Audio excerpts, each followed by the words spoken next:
Polemik reklame yang semakin semraut di Kota Makassar, Badan Pendapatan Daerah Bapenda Kota Makassar tertibkan reklame di beberapa titik jalan percontohan Kota Makassar seperti Jalan Penghibur dan Jalan Rapocini, Selasa 28 Februari 2017.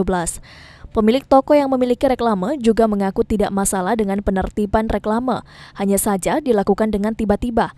Namun diakui pemilik reklame sama sekali tidak mengalami kerugian pasca penertiban tersebut, pasalnya reklame yang dipasang merupakan fasilitas sponsor.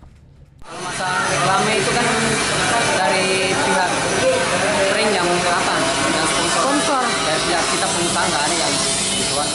Kepala Seksi Penindakan Bapenda Kota Makassar, Dedi Erdamsyah Hatta mengatakan penertiban yang telah dilakukan 1 minggu terakhir berdasarkan perintah Wali Kota Makassar telah menertibkan 334 reklame yang mengganggu keindahan kota.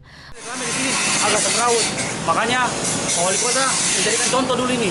Mereka bermohon dulu, tapi kita sudah kasih mereka gambar contoh bahwa semua reklame itu melengket di dinding, tidak ada yang pakai tiang. Di dinding toko. Dedi juga menambahkan bahwa untuk reklame yang diterbitkan merupakan reklame yang menggunakan tiang dan mengambil bagian di bahu jalan, sementara aturan penggunaan reklame yakni posisi reklame yang menempel di dinding toko atau rumah.